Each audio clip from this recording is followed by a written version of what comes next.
जरा सोचो, जो बच्चे लगातार 2 साल तक मेहनत करते हैं, सुबह 5 बजे उठते हैं, सोशल मीडिया छोड़ देते हैं, अपने परिवार वालों से मिलना तक बंद कर देते हैं, सिर्फ एग्जाम की तैयारी करते हैं, इतनी मेहनत करते हैं और वो जब एग्जाम देने जाते हैं और एग्जाम हॉल से बाहर आते हैं तो उन्हें पता चलता है कि कल नाइट में ही पेपर लीक हो चुका। ये बात सुनकर के कितनी गुस्सा आती है। उस वक्त जो गुस्सा आता है ना, उसी को लेकर के हमारे प्रधानमंत्री नरेंद्र मोदी जी ने एक बड़ा बयान दिया है।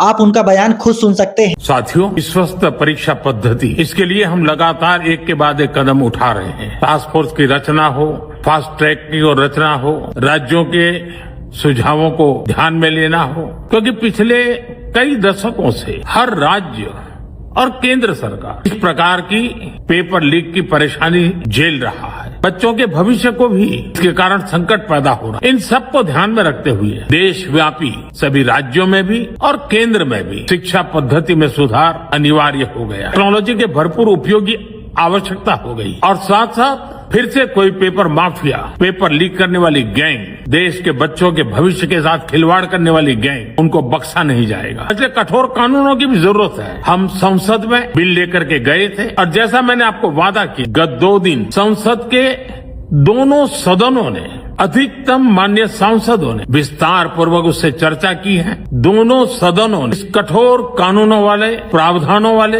इस बिल को पास कर दिया है। विश्वस्त परीक्षा पद्धति की दिशा में जाने में एक महत्वपूर्ण काम पूर्ण हुआ है।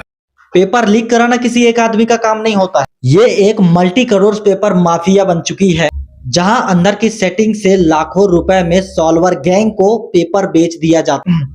अब सरकार का ये कहना है कि बहुत सख्त कानून बनाए जाएंगे और जो पेपर लीक करवाएगा उनको जेल होगी। लेकिन असली सवाल तो ये है कि क्या सिर्फ कानून बनाने से, उसके डर से ये पेपर लीक माफिया ये सब कुछ रोक देंगे? जो ये सिंडिकेट चल रहा है, कड़े कानून बनाने की वजह से ये सब कुछ रुक जाएगा। तुम्हें क्या लगता है कि इस बार क्या सच में सिस्टम सुधरेगा या नहीं सुधरेगा? कमेंट में जरूर बताइए।